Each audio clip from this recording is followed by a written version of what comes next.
Well, a whole lot we talk about when it comes to the challenges that we are faced with as a people. And as Nigerian citizens, we look at the need for the government to find a way to ameliorate the plights of the citizens. And at what point can we say the government is doing well?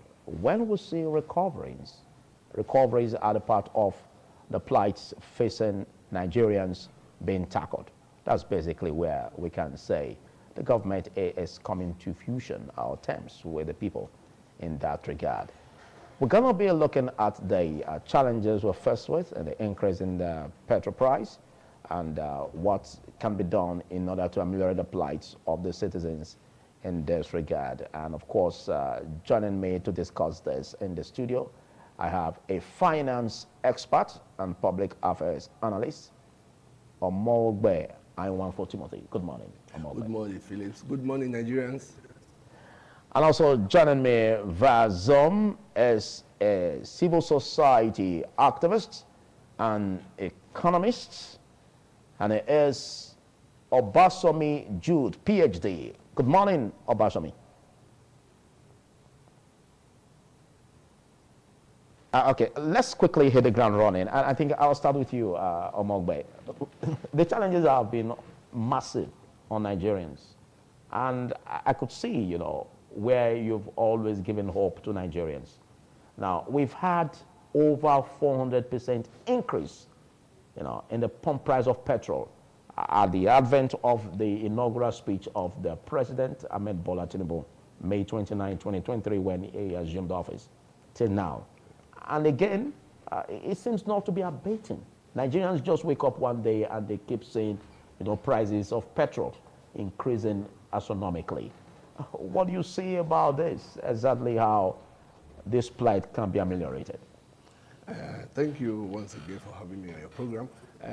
Like you have actually said, it is really, really surprising looking at the way prices, you wake up every morning and see new prices right from the inauguration of this new government since May last year. And it is not really, really an easy thing for Nigerians now. It is not easy anymore. It is becoming a situation whereby one continues to imagine that where are we going? Where are we going?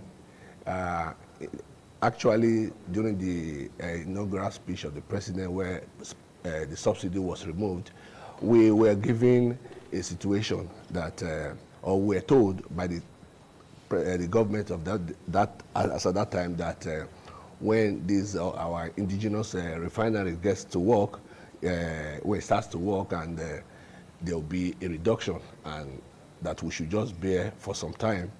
But it's unfortunate that we have seen Dangote refinery working well now, irrespective of the hiccups he experienced as a company before he commences his production. Actually, for an economy that is actually driven by the consumption of oil, one cannot actually be comfortable at this point looking at the day-to-day increase when it comes to the price of petrol, to be specific. I know diesel is something else too. You look at kerosene now, I think kerosene is selling close to 2,000 naira a liter. It is really, really not an easy thing for the common man. Even last week, we heard a minister or an ex-governor even saying he cannot even afford to even fuel his diesel generator at home, an ex-governor. So if you say that the prices of this petroleum product has increased geometrically, I think it's an understatement. It has really, really gone up beyond the reach of the poor common man. It is really, really alarming, and it is disturbing, Philip. All right, thank you. Well, let's get your comments, Jude Obasomi. Jude Obasomi, you agree that there has been issues surrounding the fuel subsidy removal right from May 29, 2023, and it's been over 17 months of the president, into office, and reports have it that fuel subsidy is actually gone, and the federal government is not subsidizing anymore.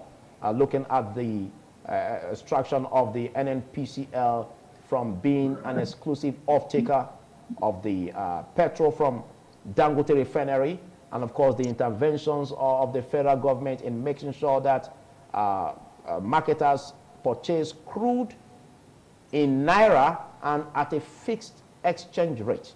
So that again, some have said, has helped to protect the consumers from the fluctuations of the forex. So do you see this as a development to the economic prospects of the country? Dr. Jude. Okay, thank you very much. And I greet my brother who is right with you in the studio.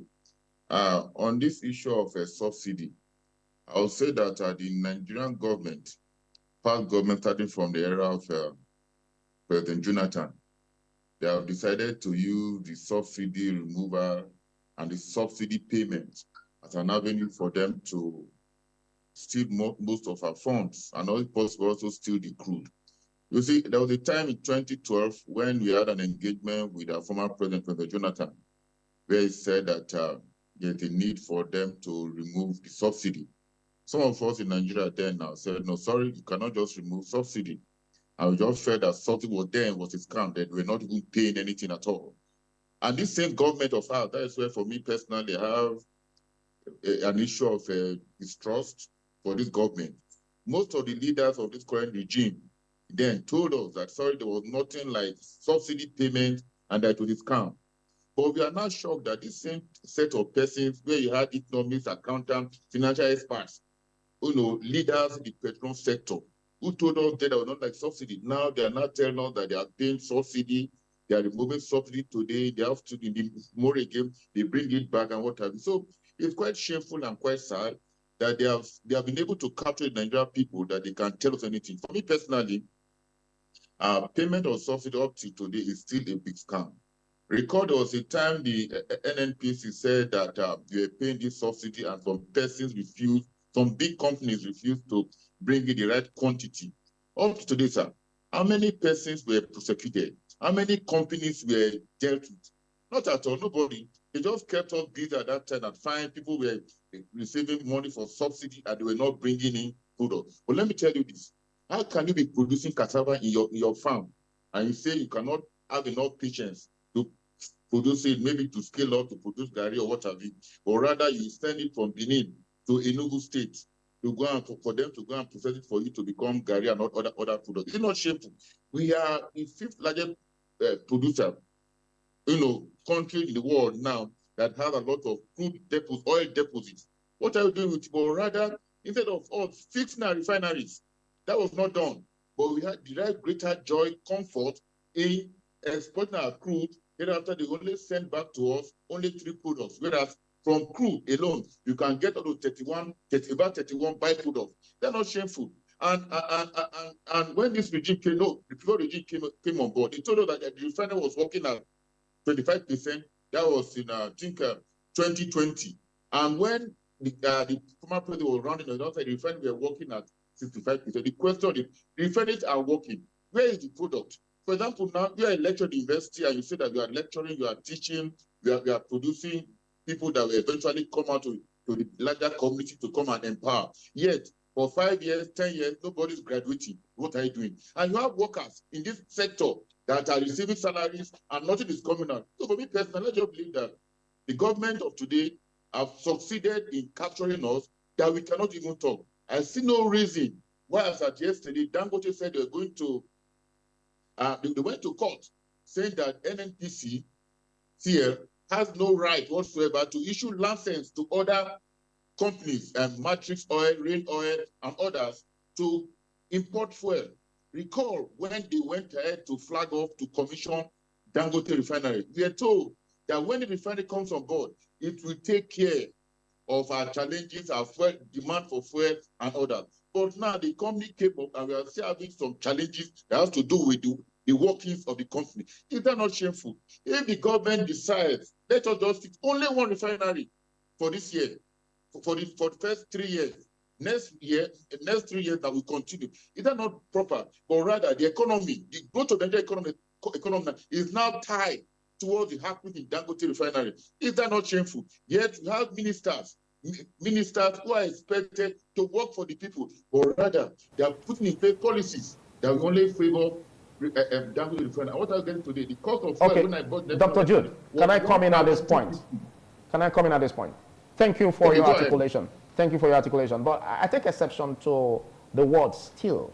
I know you didn't mention any name, but I know you're also referring to the government and that Nigerians are not captured by the government in order to ameliorate their plight. But you also may mention... Can I just clear myself, please?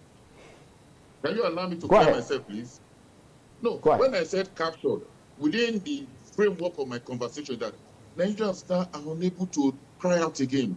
Whatever happens, you accept it. You understand now? Before now, if the cost of fuel should go up, people will go cry out to say, fine, the cost has gone up. But now, what are Nigerians saying?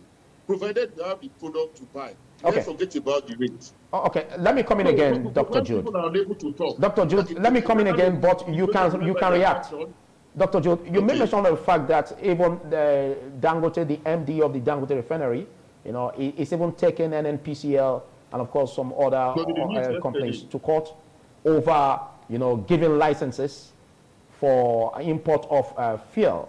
Now, do you understand the capacity that is being churned out by Dangote refinery could not be enough to service the daily needs of Nigerians? Because we have 650,000 barrels per day as being churned out by the Dangote refinery. Do you see that as optimal for our daily consumption?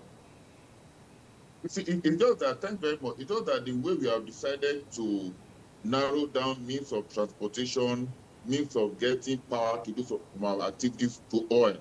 That's why we are having challenges now.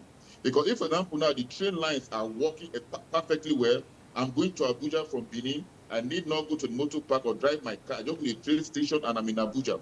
It will reduce the demand for that product. So now, when Dangote was coming on board, Nigerians were told by the government, let us exercise some patience, that this private man and his friends, that by the time they come on stream, our challenges in terms of demand for the product will reduce drastically. But coming on board of this company now, tell me, what has reduced? Nothing has reduced. You were talking about who is going to be the obstacle of the product from Dangote.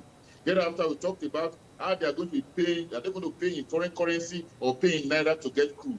You can see so many funny dynamics emanating from this Dangote refinery operation. That's why, for me personally, when the Nigerians are celebrating, let Dangote come and say, sorry, we might be selling ourselves again.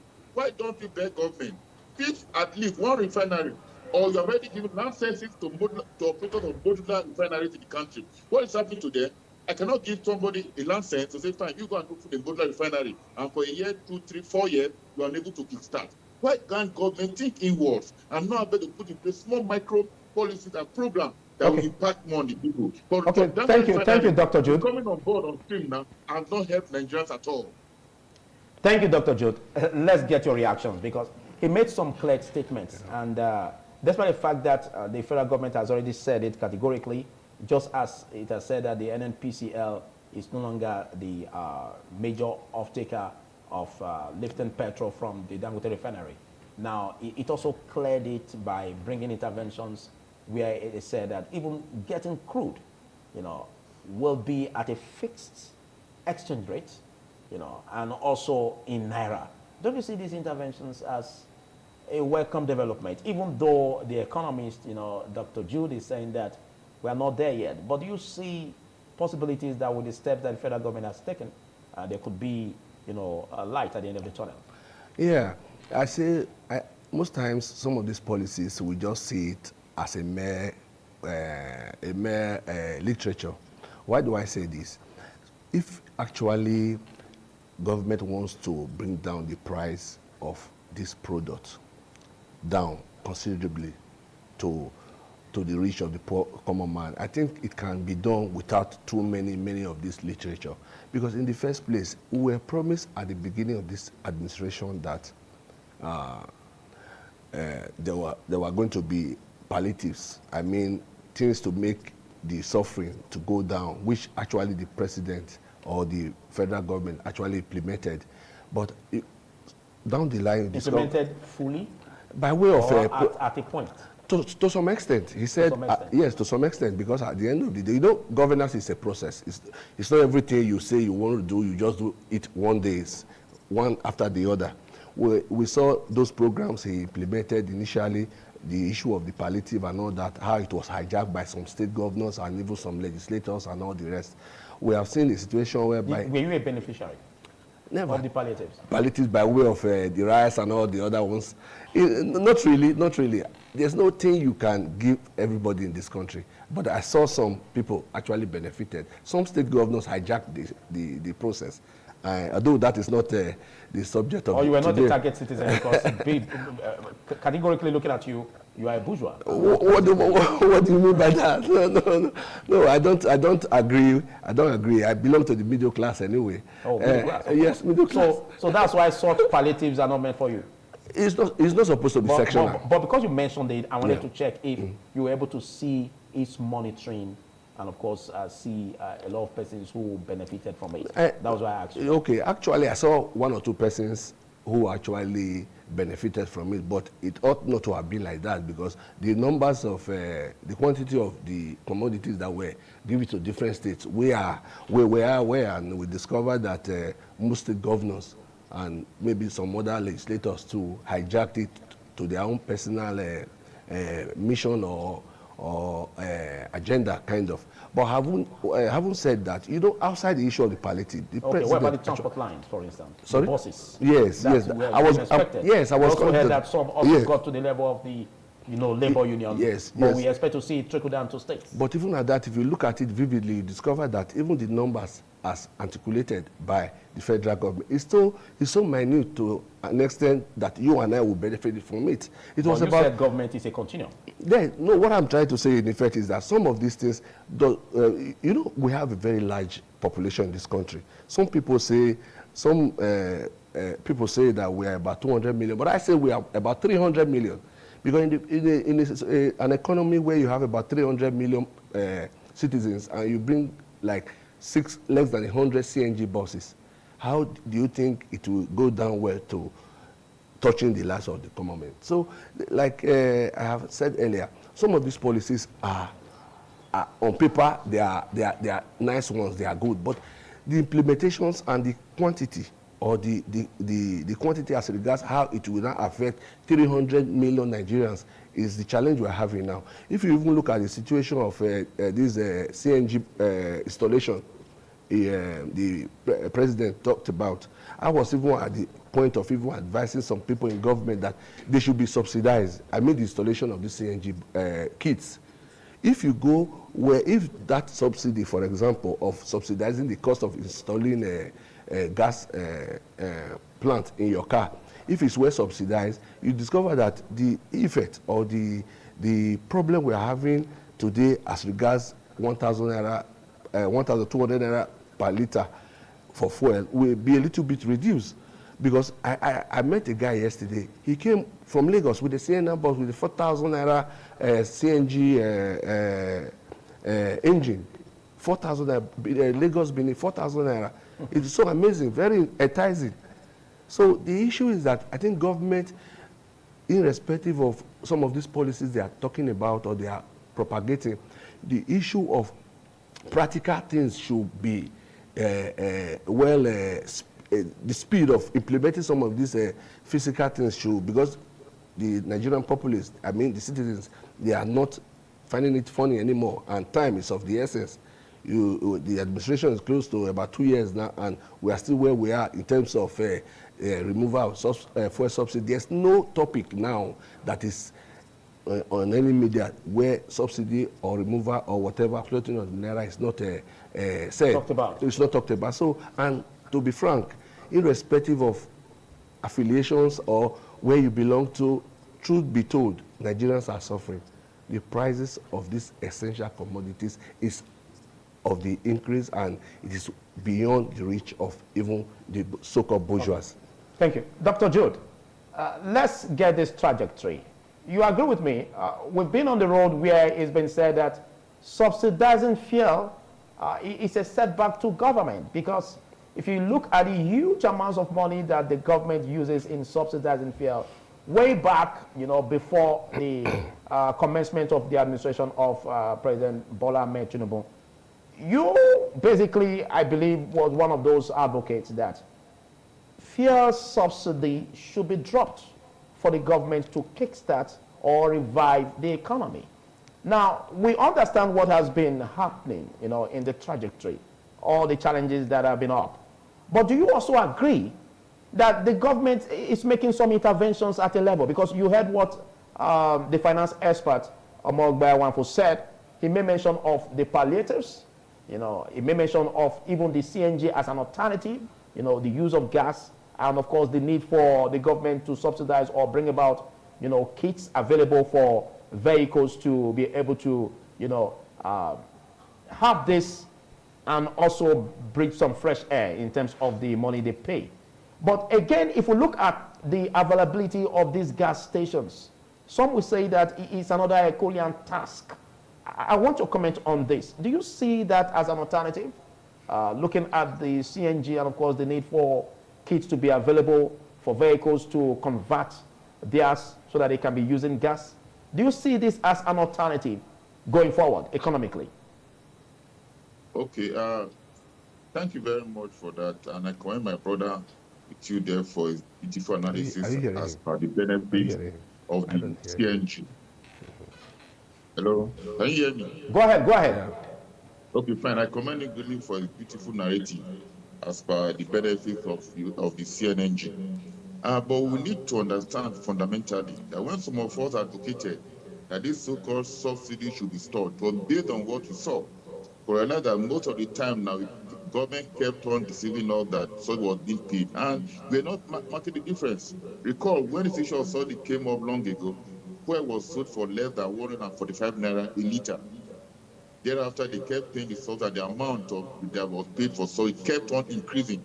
And it came to a point that government said in the morning that they removed subsidy. In the afternoon, they said no, they are still paying subsidy. So for us, it's a scam, and all those involved in these activities now must be prosecuted and dealt with. Then talking about the CNE, yes, it's a good alternative. But you see, what I've come to realize in Nigeria is that we do not have sustainable policies that can transit from one regime to the other. Rather, a government will just come on board after attending maybe a conference at Geneva, at the World Bank, or wherever. They come to the country and say, this is what we want to do. The issue is what is the level of infrastructural development to host this new technology or to hold this activity. Policy makers in Nigeria are good at importing programs, projects to the country without domesticating these activities. One would have expected that since the regime of Bola Ahmed Tinubu that is canvassing the issue of CNG and what have you now, would have been able to gradually put in place workable modalities. Recall, they said they're going to give NNPC 90 buses, CNG buses. NLC, how are they going to share it? But rather, if they had gone ahead now to say that, fine, for the next 3 to 4 years, we want to see how 10% of vehicles in Nigeria will be using CNG vehicles, engines, right? It's a plan. That's okay. For the first 1 year, let's see how we can concentrate on 2 states in Nigeria. Gradually, you make progress. But today, you go on air, the managing director of the Commission on CNG, I can't remember his name right now, will say that we are in this state commissioning. And if you go there now, maybe for a particular month, maybe only 3 or 4 vehicles will come out that have been converted to CNG. Why don't you take it step by step? And then see how big you can get the buying of people. Now, there are a lot of quacks coming on board and they say they can help you to install CNG, CNG, system in your vehicle now. So I believe that what we need to do, right, systemic changes does not come up at once. It's a process. But Nigerian government want to see that in my 4 years, this is what I did. Another government will come on board to do another thing. A case in point, now you're talking about this energy, is the issue of our train lines. How can you say up to today, despite the work of Jonathan, who initiated the move and further consolidated by the last regime, that up till now we're unable to get a train that will take us from here down to Abuja or even to Lagos. So when government puts in other mechanisms that will take care of a particular move of government, better for us. See, a project or a policy cannot stand alone, right? A policy cannot stand alone. There are other containing variables now that we have to work together, that have to synchronize in such a way that that good policy of government will work. But what you have in Nigeria as a country, that we have stand-alone policies. I can stand-alone policies. That is why we are failing. Not the policies are wrong, but they are all, most of the time, stand-alone policies.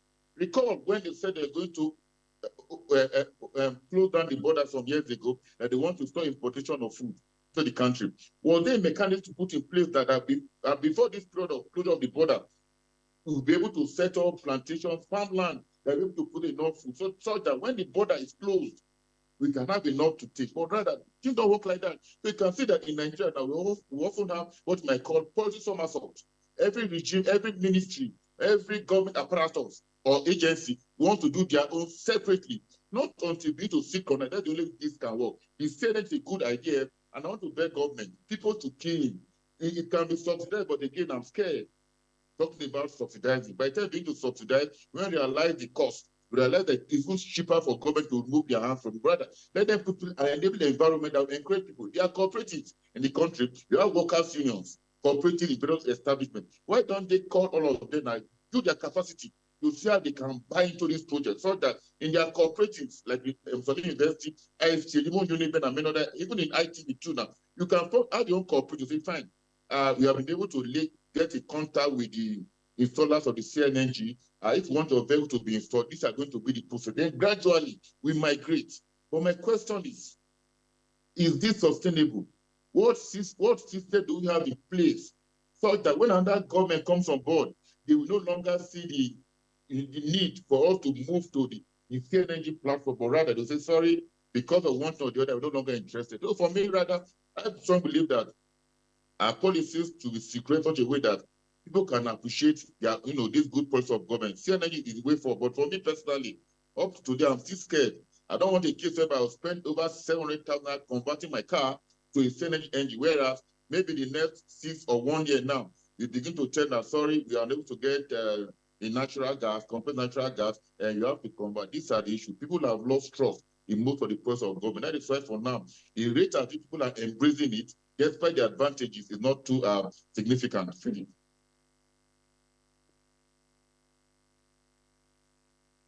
This idea, this notion that the federal government has made some interventions in bringing about or changing the narrative, as some kids, according to reports, where the federal government kick-started some in some states, like Oyo State and Lagos, and of course in some states in the north. And then we also had reports where even the state government here also kick-started the free installation of these kits, in the state. Now, do you see this, though you said that is quite a bit elusive, because there seems to be some amount of distrust for the government by the people. But at least you've appreciated to a point that the government of President Bola Tinubu has made some interventions in this issue.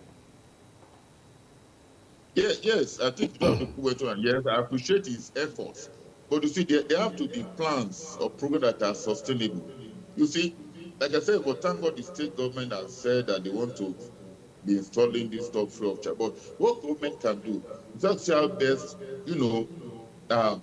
particularly the transport sector, those in that sector are empowered, because most persons now are unable to even use their private car. They rely more on public means of transportation. So if that sector can be catered for, that will be fine and good. And it's a gradual process. But my fear, as I said before, is the level of sustainability of such policies. Thank you, Jude. Thank you, Jude. Okay, thank you very much. Can you take it from there? Because you brought it up, and good to know that at least we gave it a healthy banter. But again, I was even passing through, some places yesterday, and I saw huge gridlock. Even this morning. Okay, even this morning. When I was coming from the New Benin Axis towards your studio here. Okay, because we saw a lot of vehicles on the queue. On the queue. Because just trying to get gas. Yes, because we only have one here around this Aso Rock Axis kind of, Okay, so what do you see as this challenge? Because like what Dr. Jude said, how sustainable is this? If we start converting our vehicles to use those kits, or as in having those kits on, what is the surety or what's the guarantee that we're going to see these gases available? When I mentioned the issue of government should try as much as possible to subsidize or to reduce the cost of installation, because I've made to understand that to convert a Sienna bus to CNG will cost about ₦1 million. About ₦1 million. About ₦1 million, which is, to me, is ridiculous compared to the scarce resources that we have as citizens. It's not reasonable at all. It's not reasonable. It's not reasonable to convert. How many people do you think have ₦1 million to convert their cars to CNG? That is number one. That was why I said earlier that government should see into the cost of installation, and secondly, where you have to get the CNG. From New Benin to Oluko, if not to Okada, we only have one CNG station. And that was why you mentioned the issue just now, that you saw long queues. When I was coming just now, I saw a very long one.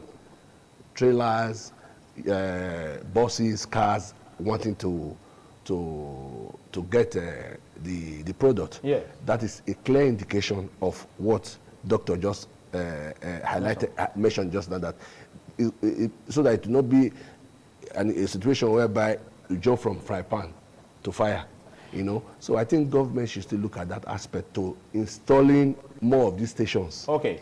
Some again have said that, like what he also said, you know, where some have lost confidence in the government over its ability to really perform or sustain policies that it kickstarted. Some have said, in the course of doing this, what is the assurance that even this gas will be available?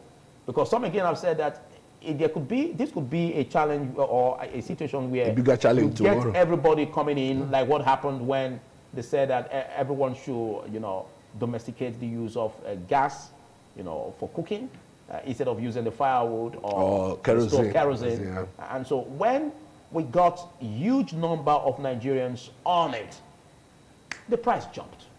So what again is the guarantee?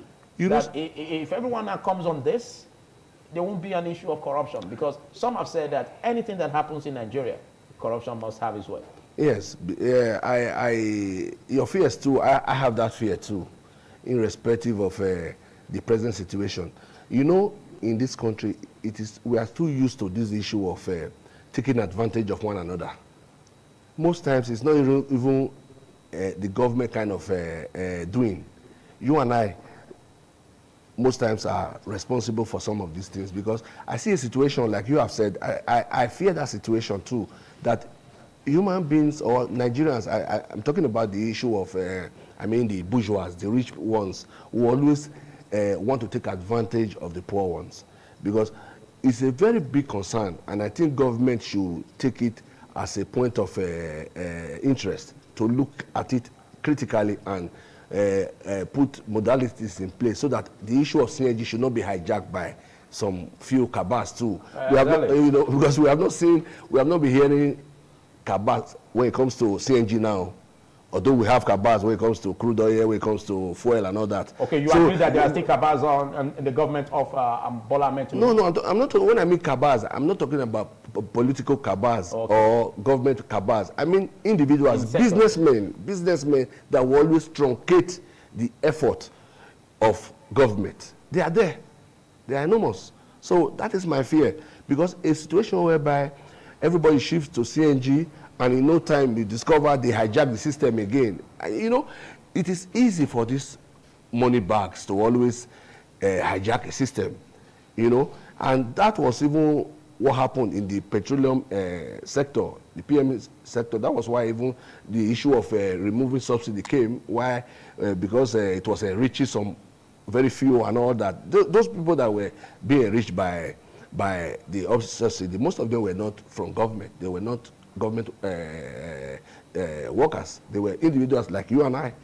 So I fear that situation too. Okay. And it's a concern, and government should look at it critically, not allowing people to switch into CNG, and at the end of the day, we'll start regretting it, because I see a situation whereby this only station we have in this Uber or this Lagos Road axis is practically not enough for us to rely on. And that is my fear. Thank you. Well, that will give room for more businessmen like you to venture in that trade and business. Well, just as we appreciate you on this morning on ITV, in case you're just joining us, we're on the state of the nation and the implications of the petrol price hike. It's been hiked for with over 400% since President Bola Ahmed Tinubu stepped on board in his administration. Now, we look at the way to get alternatives, and CNG, of course, was profiled as the way out, and of course, we are having a healthy banter in that regard. But the challenge of the wage that the average Nigerian worker takes home is another issue that we need to look at. And there's been a whole lot, you can cry over the minimum wage that the federal government, placed at 17,000 naira. And some have said, well, even till now, they are unable to access that minimum wage. And again, it has gone a lot high to a point where even other commodities, because if you look at the petrol price hike, it goes a long way to affect other commodities in the marketplace. And sometimes you want to wonder, what has the price of petrol, got to do with the price of gari? But it has a whole lot to do, because transportation is involved in taking this product from the farm and, of course, to the marketplaces. Dr. Jude, let's get your purview. We have a whole lot being said as regards what the average worker takes home. How do you say this? Because there's this challenge of a looming mass, protest, which must be tackled, by the federal government, nipped in the bud as we speak. So what do you see as a way out of this challenge, where at an increase of the petrol price, we have effects on other commodities? How do we narrow it down to a point where we can say at least the average Nigerian worker can breathe? And of course, to ameliorate the plight of the very poor in the society. Okay, thank you very much, Philip. It's a very challenging question, very, very challenging, but I'll try to bring in my inputs. I also believe that government should try as much as possible to be sincere in all their plans and activity to make life better for us. In a case whereby you promise our people that once you increase the cost of, because of one reason or the other, you increase the cost of a particular commodity like for PMS, for example, now, that you ensure that to cushion the effect of the increase, you make available vehicles, you will reduce cost of other things that the people are expected to pay for example, power, fix roads for them and what have you. And the people agree that fine, yeah, you can go ahead and make your increase. Whereas almost 16 months after that statement was made, people have not seen any meaningful change. It is quite sad and quite painful. Like I said before, Nigerians are a patient set of people that our tolerance limit is very, very high, that whatever happens, we are prepared to continue to manage. Because of this increase in fuel, right, it has affected every sector. Somebody that earns about 100,000 naira a month, I don't want to use the 70,000 naira minimum wage, let's just say on the average 100,000 naira. And that person is expected to spend a minimum of 1,500 every day. Let's assume he goes to work for 20 days a month, that's about 30,000 naira. I've not talked about if he has to maybe buy fuel for his generator, maybe to charge his phone. At the end of the day, you see that the amount being paid is not natural, but rather if government can put in place those things that Nigerians spend their money on. For me personally, I don't advocate for increase in salaries, wages. I don't at all. Because by the time you increase wages, it will only affect a very minute sector of the economy. But the effect of that statement, increment, will go round. So by the time you put in place, for example, if you have power, we have light, we have good roads, we have good health institutions, we have good schools, that such that people can go there with minimal amount of money. They can pay and enjoy such services. Even though you are now paying them 50,000 naira, they will know that I will no longer be spending 30K a month to go to work. Rather, I can spend less than 5,000 or 10,000 naira. By so doing that, such fund that will be spent on something that can be used in doing another thing. So for me personally, Government should try as possible to be sincere. Let's sure of increasing salary. You will announce it on air, but it will take about 3, 4, 5 months before it will be implemented. Whereas the woman selling tomatoes, the woman selling yam in the street, even the commercial driver is not prepared at all to wait for the implementation before increasing their rate. So it is better for Nigerian government now. Let us have those palliative, all those things in place. Then you cannot come back and tell us, sorry, for based on what we have done for you, we want to see how we can jack up cost of 1 or 2 activities, or want to see how you can increase taxes. But in this case now, you create pain for us before you now talk about how to solve it. I will not even solve the pain, but rather instead of solving the pain, you create more pain for Nigerians. So I still believe that Nigerian government should try as possible to be sincere.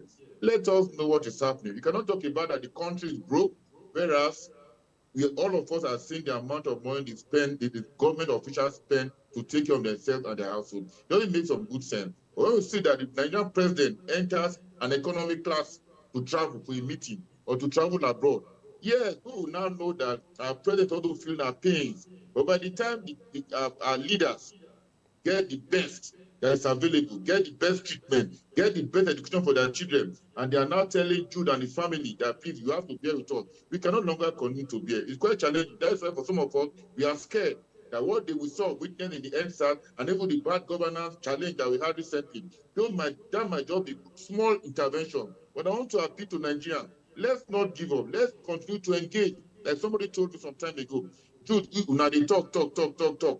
Country be like this. What if you guys decide to keep quiet? So let us keep talking. Let's keep engaging. Before now, they said when you see something, say something. But now, when you say something, you will see something. It's quite sad and painful, but we should not give up. Dr. Jude. I take that as your final comments. And have a beautiful day ahead of you. Now, let's get your final comments on this, Omogbe Awanpo. Like he has actually said, if some of these amenities by way of improving power and all the others are well placed, you find out that things will get better. Recently in my area, we had to even buy our own transformer. We had our own street light in our streets. So these are sacrifices we can, as citizens, engage in. But even at that, more should be expected from government. Government should at least try as much as possible to improve power generation. Thank you, Omogbe Awanpo. Big thanks for taking our time to be part of this.